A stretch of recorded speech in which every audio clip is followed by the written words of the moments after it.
Assalamualaikum warahmatullahi wabarakatuh. Welcome back to my YouTube channel.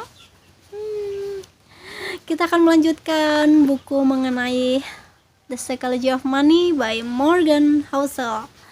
Buku yang aku juga sangat penasaran dan ini bestseller banget. Banyak banget diminta orang untuk direview. Kita masuk ke materi tak seorang pun gila. Well, apa itu maksudnya ya? Nobody's crazy. Jadi di sini Morgan Housel menuliskan bahwa dia akan memberitahu suatu masalah sama kita semua.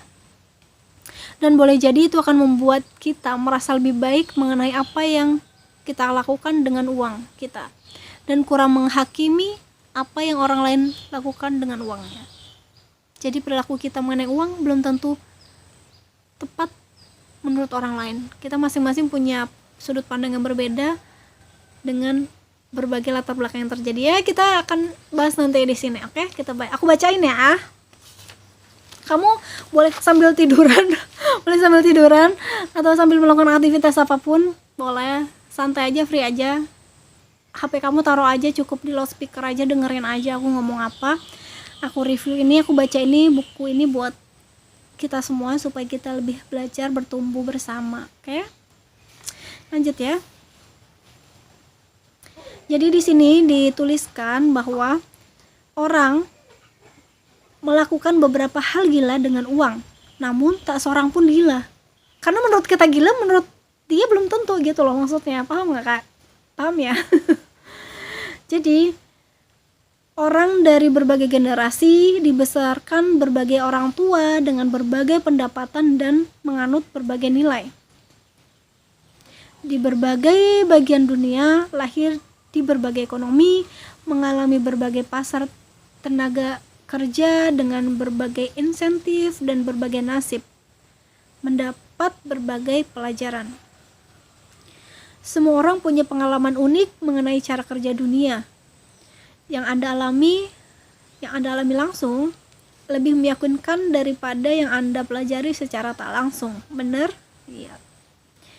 Jadi kita semua, Anda atau saya atau Morgan Housel si penulis ini, menjalani hidup dengan menganut satu set nilai mengenai cara kerja uang yang sangat beragam dari orang ke orang, yang tampak gila bagi Anda tapi masuk akal bagi orang lain. Orang yang tumbuh dalam kemiskinan berpikir mengenai resiko dan imbalan dengan cara-cara yang tak bisa dimengerti anak-anak bankir kaya. Orang yang tumbuh ketika inflasi tinggi mengalami sesuatu yang tak pernah dialami oleh orang yang tumbuh ketika harga stabil. Pialang saham yang kehilangan segalanya selama depresi besar mengalami sesuatu yang tak bisa dibayangkan pekerja teknologi yang menikmati kejayaan di akhir 90-an. Orang Australia yang belum pernah mengalami resesi dalam 30 tahun telah mengalami sesuatu yang belum pernah dirasakan oleh orang Amerika. Dan seterusnya, and so on. Daftar pengalamannya yang tak berujung. Jadi Anda tahu hal-hal mengenai uang yang Morgan Housel tak ketahui atau kita ketahui. Begitu juga sebaliknya. Mungkin kamu menjalani hidup dengan berbagai kepercayaan, tujuan, dan perkiraan yang berbeda dengan aku mungkin. Itu bukan karena salah satu di antara kita lebih cerdas atau lebih hebat daripada yang lain ya, atau punya informasi yang lebih bagus, bukan. Tapi itu karena kita menjalani hidup yang berbeda, dibentuk pengalaman yang berbeda tapi sama meyakinkannya. Pengalaman pribadi Anda disebutkan di sini dengan uang barangkali menjadi 0,00001% dari seluruh kejadian di dunia. Tapi mungkin 80% kerja dunia menurut kamu. Jadi orang-orang yang sama pintarnya bisa tak sependapat mengenai bagaimana dan mengapa resesi terjadi. Bagaimana kita harus menginvestasikan uang, apa yang harus diprioritaskan, berapa banyak resiko yang harus diambil, and so on. Dalam bukunya mengenai Amerika 1930-an, Frederick Lewis Allen menulis bahwa depresi besar mempengaruhi jutaan orang Amerika di dalam diri untuk sepanjang sisa hidup mereka. Namun ada berbagai pengalaman. 25 tahun kemudian, sewaktu berkampanye sebagai calon presiden, John F. Kennedy ditanya wartawan mengenai apa yang dia ingat mengenai masa depresi. Kennedy berkata, "Saya tak punya pengalaman langsung mengenai depresi. Keluarga saya salah satu yang terkaya di dunia. Sejak dulu. Waktu itu kami punya rumah lebih besar, pembantu lebih banyak, berpergian lebih sering. Satu-satunya yang saya ingat, saya lihat langsung adalah ketika ayah saya memperkerjakan lebih banyak tukang kebun supaya mereka punya uang untuk makan. Saya benar-benar tidak belajar mengenai depresi sampai saya membaca mengenainya di Harvard." Jadi saya cuma membacanya aja tapi gak merasakan. Padahal saat yang sama, di masa-masa John F. Kennedy ini kecil atau dia menikmati kekayaan, itu tuh orang-orang lain dalam keadaan yang sangat sulit dan banyak terjadi depresi di Amerika. Itu penting pada pemilihan presiden AS 1960. Orang berpikir bagaimana mungkin seseorang tanpa pemahaman akan kisah ekonomi terbesar generasi sebelumnya diberi tanggung jawab atas ekonomi. Dalam banyak cara, keuangan itu hanya diatasi pengalaman JFK di Perang Dunia II. Itu pengalaman emosional umum lain dari generasi sebelumnya yang tak dimiliki lawannya. Hubert Humphrey.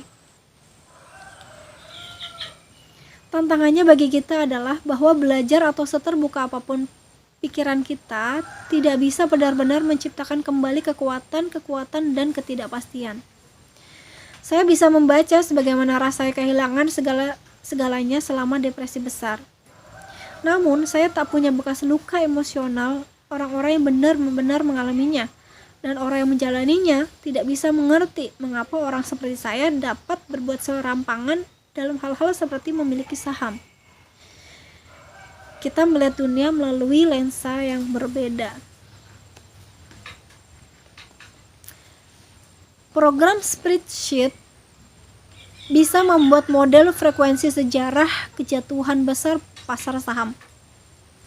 Namun, program itu tidak bisa membuat model perasaan orang yang pulang, memandang anak-anaknya, dan bertanya apakah dia sudah membuat kesalahan yang akan mempengaruhi hidup mereka.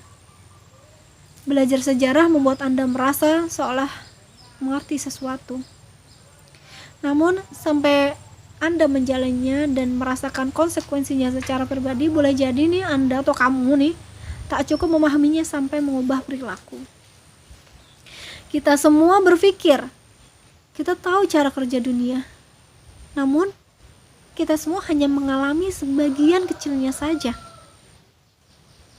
Investor Michael Batnick berkata, beberapa pelajaran harus dialami sebelum bisa dimengerti. Kita semua korban kebenaran itu dalam berbagai cara. Pada 2006, ahli ekonomi Ulrike Malmendier dan Stephen Nagel dari National Bureau of Economic Research menggali data 50 tahun Survey of Consumer Finance. Kajian terperinci mengenai apa yang dilakukan orang Amerika dengan uangnya. Dalam teori, orang harus membuat keputusan investasi berdasarkan tujuan dan ciri pilihan investasi yang tersedia bagi mereka saat itu. Namun ini bukan orang yang dilakukan oleh orang. Kedua ahli ekonomi menemukan bahwa keputusan investasi orang sepanjang hidup sangat terikat oleh pengalaman para investor di generasinya, terutama pengalaman pada awal masa dewasa. Jika kamu tumbuh dewasa ketika inflasi tinggi, kamu akan menginvestasikan lebih sedikit uang di obligasi dan lebih belakangan dalam hidup dibanding mereka yang tumbuh dewasa ketika inflasi rendah. Jika kamu kebetulan tumbuh dewasa ketika pasar saham kuat, kamu akan menginvestasikan lebih banyak uang di saham sesudahnya dalam hidup dibanding mereka yang tumbuh dewasa ketika saham lesu. Para ahli ekonomi menulis, temuan kami menyeratkan bahwa kesediaan investor individual menanggung resiko bergantung pada sejarah pribadi, bukan kecerdasan, pendidikan, atau kecanggihan. Sekedar nasib, kapan dan di mana Anda lahir. Oke, sampai sini dulu untuk video kali ini. Dan masih banyak lagi cerita-cerita yang akan dilanjutkan nanti. Aku gak sabar banget buat review semua ini buat kamu semua. Dan terima kasih ya sudah nonton sampai akhir. Terus support channel ini supaya channel ini bisa tumbuh, bisa lebih menebar banyak manfaat untuk banyak orang. Oke, see you on the next video. Assalamualaikum warahmatullahi wabarakatuh.